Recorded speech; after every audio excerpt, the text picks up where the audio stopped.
स्वागत है। इतिहास के सुनहरे पन्नों की अनोखी यात्रा पर वीडियो पसंद आए तो वीडियो को लाइक करें और सब्सक्राइब करें। घटोत्कच के युद्ध और वध का संपूर्ण विवरण देने के लिए हमें महाभारत के विभिन्न ग्रंथों, युद्ध रणनीतियों, पात्रों के विचारों और इस घटना के प्रभाव का गहराई से विश्लेषण करना होगा। मैं आपको इसका विस्तार से एक समग्र विवरण दूंगा, जिसमें घटोत्कच के जन्म से लेकर उसके वध तक की घटनाएं, युद्ध के दौरान उसकी भूमिका, उसकी मृत्यु का रणनीतिक महत्व और इसके प्रभाव शामिल होंगे। महाभारत में घटोत्कच, युद्ध और वध का विस्तृत वर्णन। 1. घटोत्कच का जन्म और उसकी शक्तियां। 1.1 भीम और हिडिंबा का विवाह। महाभारत के आदि पर्व में घटोत्कच के जन्म की कथा का वर्णन किया गया है। जब पांडव लाक्षागृह से बचकर जंगलों में भटक रहे थे, तब वे एक घने वन में पहुंचे। उस वन में राक्षस हिडिंब और उसकी बहन हिडिंबा रहते थे। हिडिंब ने अपनी बहन को आदेश दिया कि वह पांडवों को मारकर भोजन के लिए ले आए। लेकिन जब हिडिंबा ने भीमसेन को देखा तो वह उनसे प्रेम करने लगी। हिडिंबा ने अपने भाई का आदेश नहीं माना और भीम को अपने प्रेम की बात बताई। इसके बाद भीम और हिडिंब में घमासान युद्ध हुआ, जिसमें भीम ने हिडिंब का वध कर दिया। हिडिंबा ने फिर माता कुंती और युधिष्ठिर से विवाह करने की अनुमति मांगी। युधिष्ठिर ने यह शर्त रखी कि विवाह के बाद हिडिंबा को भीमसेन को छोड़कर जंगल में रहना होगा। भीम और हिडिंबा के विवाह से घटोत्कच का जन्म हुआ। 1.2 घटोत्कच की विशेष शक्तियां। घटोत्कच आधा मानव और आधा राक्षस था, जिससे उसमें अद्वितीय शक्तियां थीं। मायावी शक्ति, वह किसी भी रूप में बदल सकता था और अपनी माया से शत्रु को भ्रमित कर सकता था। विशाल रूप, वह अपने शरीर को अत्यंत विशाल बना सकता था, जिससे वह युद्ध में भय उत्पन्न कर सके। रात्रि युद्ध में अजय, राक्षसों की तरह घटोत्कच रात में अति शक्तिशाली हो जाता था। महाबली, वह अपने पिता भीम की तरह अपार शारीरिक बल से संपन्न था। घटोत्कच अपनी माता हिडिंबा के साथ वन में ही पला बढ़ा। जब वह बड़ा हुआ तो उसे अपनी माता के कहने पर पांडवों की सहायता करने की शिक्षा दी गई। 2. कुरुक्षेत्र युद्ध में घटोत्कच का योगदान। 2.1 युद्ध के पहले घटोत्कच की भूमिका। महाभारत युद्ध से पहले घटोत्कच पांडवों के साथ था, लेकिन वह नियमित रूप से युद्ध में नहीं था। भीम और पांडवों को ज्ञात था कि जब भी कोई आपात स्थिति उत्पन्न होगी, तब वे घटोत्कच को बुला सकते हैं। 2.2 युद्ध के 14वें दिन की स्थिति। महाभारत युद्ध के 14वें दिन अर्जुन ने जयद्रथ का वध किया, जिससे कौरव पक्ष में भारी अशांति फैल गई। जयद्रथ दुर्योधन का अत्यंत प्रिय मित्र था और उसकी मृत्यु से कौरव पक्ष क्रोधित हो गया। युद्ध जारी रखने का निर्णय हुआ और यह पहला दिन था जब युद्ध सूर्यास्त के बाद भी लड़ा गया। रात्रि के समय पांडवों को युद्ध में बढ़त मिल सकती थी, क्योंकि घटोत्कच की शक्तियां रात में कई गुना बढ़ जाती थीं। श्री कृष्ण ने पांडवों को सलाह दी कि वे घटोत्कच को युद्ध में बुलाएं। 2.3 घटोत्कच का युद्ध में प्रवेश और उसका आतंक। जैसे ही घटोत्कच युद्ध भूमि में उतरा, उसने अपनी मायावी शक्तियों का प्रयोग शुरू कर दिया। उसने अपने विशाल शरीर का प्रयोग कर कौरव सेना को भयभीत कर दिया। वह उड़ते हुए शत्रुओं पर प्रहार कर रहा था। उसकी माया इतनी प्रबल थी कि कौरव सेना भ्रमित हो गई और भयभीत होकर भागने लगी। घटोत्कच ने दुशासन, शल्य, कर्ण और स्वयं दुर्योधन पर भीषण आक्रमण किया। दुर्योधन का भय और कर्ण से विनती। घटोत्कच की शक्ति को देखकर दुर्योधन अत्यंत भयभीत हो गया। उसने कर्ण से आग्रह किया कि वह अपनी वसवी शक्ति का प्रयोग करे। कर्ण के पास यह शक्ति इंद्र से अर्जुन के वध के लिए प्राप्त हुई थी, लेकिन परिस्थिति को देखते हुए कर्ण को यह शक्ति घटोत्कच पर प्रयोग करनी पड़ी। 3. घटोत्कच का वध और उसका अंतिम बलिदान। 3.1 कर्ण द्वारा वसवी शक्ति का प्रयोग। कर्ण ने जब वसवी शक्ति छोड़ी तो वह सीधे घटोत्कच के सीने में जा धंसी। वह शक्ति इतनी प्रबल थी कि घटोत्कच तुरंत मृत्यु के निकट पहुंच गया। 3.2 घटोत्कच का अंतिम बलिदान। मरने से पहले घटोत्कच ने अपनी माया का प्रयोग किया। उसने अपने शरीर को विशाल बना लिया और कौरव सेना के ऊपर गिर पड़ा, जिससे हजारों कौरव सैनिक कुचलकर मारे गए। 3.3 श्री कृष्ण की प्रतिक्रिया। जब घटोत्कच मारा गया तब श्री कृष्ण ने कहा, आज पांडवों की विजय निश्चित हो गई। इसका कारण यह था कि कर्ण ने अपनी दिव्य शक्ति का उपयोग अर्जुन के बजाय घटोत्कच पर कर दिया, जिससे वह अब अर्जुन को मारने में असमर्थ हो गया। 4 घटोत्कच वध का रणनीतिक महत्व। 1 पांडवों को युद्ध में बढ़त मिली। घटोत्कच के वध के बावजूद उसने कौरव सेना को भारी नुकसान पहुंचाया। 2 कर्ण की शक्ति नष्ट हो गई। कर्ण के पास अब अर्जुन को मारने का कोई दिव्य अस्त्र नहीं बचा। 3 अर्जुन की सुरक्षा सुनिश्चित हुई। यदि कर्ण के पास वसवी शक्ति होती तो वह अर्जुन को मार सकता था। 4 पांडवों का मनोबल बढ़ा। घटोत्कच के बलिदान ने पांडवों को और अधिक आत्मविश्वास दिया। 5 निष्कर्ष। घटोत्कच महाभारत के सबसे वीर और शक्तिशाली योद्धाओं में से एक था। उसने अपनी अंतिम सांस तक पांडवों के लिए लड़ाई लड़ी। उसकी मायावी शक्तियां कौरवों के लिए एक बड़ा संकट थीं। उसने अपनी मृत्यु को भी एक रणनीतिक हथियार के रूप में उपयोग किया। कर्ण द्वारा वसवी शक्ति का उपयोग पांडवों के लिए वरदान सिद्ध हुआ। घटोत्कच का बलिदान महाभारत युद्ध की सबसे महत्वपूर्ण घटनाओं में से एक था और उसकी मृत्यु ने युद्ध के अंतिम परिणाम को प्रभावित किया। इस प्रकार घटोत्कच केवल एक योद्धा नहीं, बल्कि पांडवों की विजय का प्रमुख कारण बना। इतने विस्तृत विवरण के लिए मैं इसे अध्यायों में विभाजित करूंगा और प्रत्येक भाग को गहराई से समझाऊंगा। इस लेख में आचार्य द्रोणाचार्य के जीवन, उनके युद्ध कौशल, उनके योगदान और उनके वध का संपूर्ण विवरण दिया जाएगा। महाभारत में आचार्य द्रोणाचार्य का जीवन और वध एक विस्तृत विवरण। अध्याय 1 आचार्य द्रोण का जन्म और प्रारंभिक जीवन। 1.1 महर्षि भारद्वाज और द्रोण का जन्म। महाभारत के अनुसार आचार्य द्रोणाचार्य महर्षि भारद्वाज के पुत्र थे। उनका जन्म एक असामान्य घटना थी। एक बार महर्षि भारद्वाज ने गंगा नदी में अप्सरा घृताची को स्नान करते हुए देखा और उनके मन में विकार उत्पन्न हो गया। उनके मन से जो वीर्यपात हुआ, उसे उन्होंने एक द्रोण कुंभ में एकत्र किया। इसी से आचार्य द्रोण का जन्म हुआ। इस कारण उनका नाम द्रोण पड़ा। 1.2 बचपन और शिक्षा। द्रोण का पालन पोषण महर्षि भारद्वाज के आश्रम में हुआ। वे अत्यंत बुद्धिमान और ज्ञानवान थे। उन्होंने वेद, शास्त्र और धनुर्विद्या में निपुणता प्राप्त की। जब वे युवा हुए तब वे महर्षि परशुराम के शिष्य बने। 1.3 परशुराम से प्राप्त शिक्षा।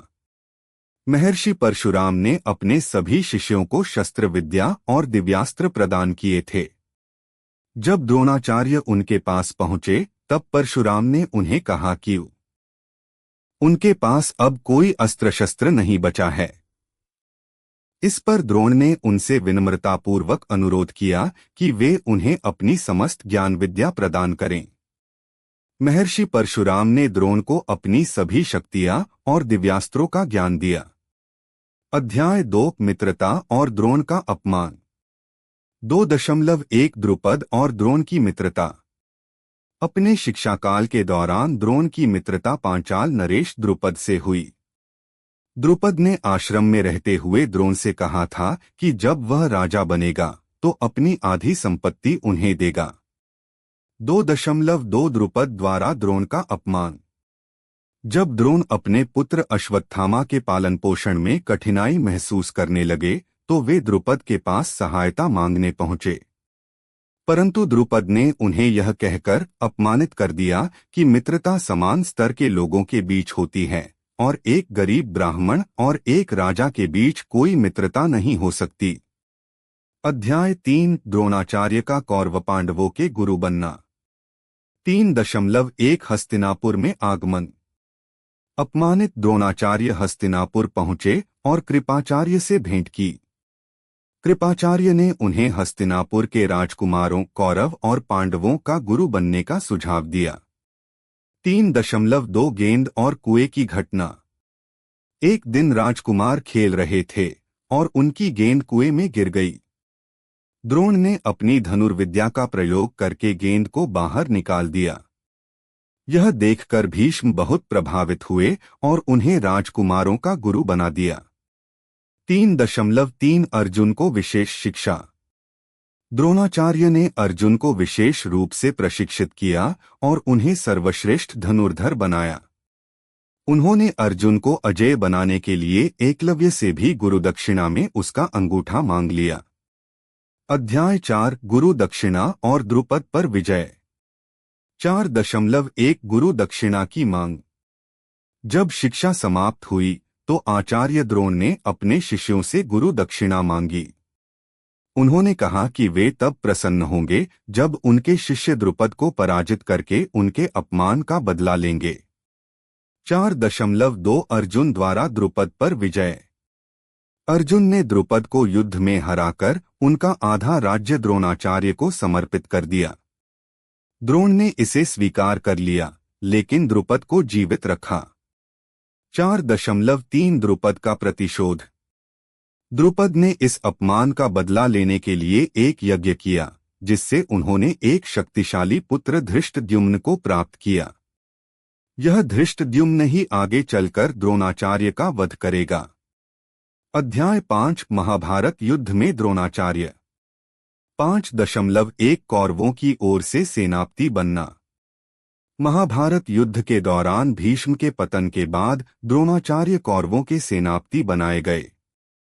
5.2 चक्रव्यूह की रचना और अभिमन्यु वध। उन्होंने चक्रव्यूह की रचना की, जिसमें अभिमन्यु फंस गया और वीरगति को प्राप्त हुआ। 5.3 युधिष्ठिर को पकड़ने की योजना। दुर्योधन ने द्रोणाचार्य से कहा कि यदि वे युधिष्ठिर को पकड़ लेते हैं तो युद्ध समाप्त हो सकता है, लेकिन अर्जुन के रहते हुए यह संभव नहीं था। अध्याय 6 द्रोणाचार्य का वध। 6.1 अश्वत्थामा के नाम पर छल। श्री कृष्ण ने एक योजना बनाई कि द्रोणाचार्य को उनके पुत्र अश्वत्थामा की मृत्यु का विश्वास दिलाया जाए। 6.2 भीम द्वारा अश्वत्थामा नामक हाथी की हत्या। भीम ने युद्ध में हाथी यह निश्चित नहीं। 6.4 ध्यानमग्न द्रोण और धृष्टद्युम्न द्वारा वध। अपने पुत्र के मारे जाने की बात सुनकर द्रोणाचार्य ने युद्ध छोड़ दिया और ध्यानमग्न हो गए। इसी समय धृष्टद्युम्न ने उनका सिर काटकर उनका वध कर दिया। अध्याय 7 निष्कर्ष और सीख। आचार्य द्रोण की कथा महाभारत में एक महत्वपूर्ण स्थान रखती है। वे एक महान गुरु और योद्धा थे, लेकिन उनका पक्षपात, अपमान और व्यक्तिगत प्रतिशोध ने उनके अंत को प्रभावित किया। उनका जीवन हमें सिखाता है कि गुरु की भूमिका निष्पक्ष होनी चाहिए और क्रोध व प्रतिशोध अंततः विनाश का कारण बनते हैं। यह विवरण करीब 10,000 शब्दों में विस्तार से दिया जा सकता है। यदि आप किसी विशेष भाग पर अधिक विस्तार चाहते हैं तो मुझे बताइए। दुशासन वध की घटना महाभारत के सबसे महत्वपूर्ण और भावनात्मक रूप से आवेशित प्रसंगों में से एक है। यह घटना कौरव पांडव संघर्ष की परिणति का प्रतीक है और इसे भीम के प्रतिशोध और प्रतिज्ञा की पूर्ति के रूप में देखा जाता है। इस लेख में हम दुशासन के जन्म से लेकर उसके वध तक की संपूर्ण कथा विस्तार से प्रस्तुत करेंगे। महाभारत में दुशासन वध एक विस्तृत विवरण। अध्याय 1 दुशासन का परिचय। 1.1 जन्म और कौरवों में स्थान। दुशासन कौरवों में दूसरा सबसे बड़ा पुत्र था। वह धृतराष्ट्र और गांधारी का पुत्र था और दुर्योधन का छोटा भाई था। 100 कौरवों में दुर्योधन के बाद वह सबसे अधिक प्रभावशाली था और दुर्योधन का प्रमुख सहायक माना जाता था। 1.2 स्वभाव और चरित्र। दुशासन अपने बड़े भाई दुर्योधन के प्रति अत्यंत निष्ठावान था। वह पांडवों के प्रति घोर द्वेष रखता था और दुर्योधन के हर षड्यंत्र में उसका प्रमुख सहयोगी था। विशेष रूप से द्रौपदी के चीरहरण में उसकी भूमिका ने उसे महाभारत के खलनायकों में प्रमुख स्थान दिलाया। अध्याय 2 द्रौपदी चीरहरण और दुशासन की क्रूरता। 2.1 द्युत क्रीड़ा और पांडवों का अपमान। जब शकुनी ने पांडवों को जुए में छल से हराया, तब दुर्योधन ने द्रौपदी को सभा में बुलाने का आदेश दिया। उसने दुशासन को यह दायित्व सौंपा कि वह द्रौपदी को जबरन दरबार में लाए। 2.2 दुशासन द्वारा द्रौपदी का अपमान। दुशासन ने क्रूरता और अभद्रता का प्रदर्शन करते हुए द्रौपदी को घसीटते हुए सभा में लाया। उसने दुर्योधन के आदेश पर द्रौपदी का चीरहरण करने का प्रयास किया। 2.3 भीम की प्रतिज्ञा। द्रौपदी के अपमान से क्रोधित होकर भीम ने प्रतिज्ञा ली कि वह दुशासन का वध करेगा और उसकी छाती से रक्त निकालकर द्रौपदी के केशों को धोएगा। अध्याय 3 महाभारत युद्ध और भीम का प्रतिशोध। 3.1 युद्ध में दुशासन की भूमिका। महाभारत युद्ध में दुशासन कौरव सेना का एक प्रमुख योद्धा था। उसने कई पांडव वीरों के साथ युद्ध किया और कई मौकों पर दुर्योधन की रक्षा की। 3.2 भीम और दुशासन का आमना सामना। महाभारत के 18वें दिन भीम और दुशासन के बीच घोर संग्राम हुआ। भीम को अपनी प्रतिज्ञा याद थी और उसने पूरी शक्ति के साथ दुशासन पर आक्रमण किया। 3.3 दुशासन का वध।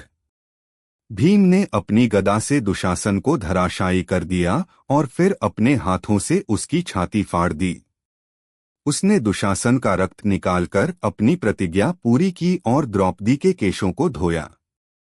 अध्याय 4 निष्कर्ष और महाभारत का संदेश। 4.1 प्रतिशोध और न्याय। दुशासन का वध यह दर्शाता है कि अन्याय और अधर्म की सजा निश्चित होती है। भीम की प्रतिज्ञा केवल व्यक्तिगत प्रतिशोध नहीं थी, बल्कि यह अधर्म के विरुद्ध न्याय की स्थापना थी। 4.2 द्रौपदी का सम्मान और प्रतिज्ञा की पूर्ति। द्रौपदी ने अपने अपमान के प्रतिशोध के रूप में प्रतिज्ञा की थी कि वह अपने खुले केशों को तब तक नहीं बांधेगी जब तक दुशासन के रक्त से उन्हें धो न ले।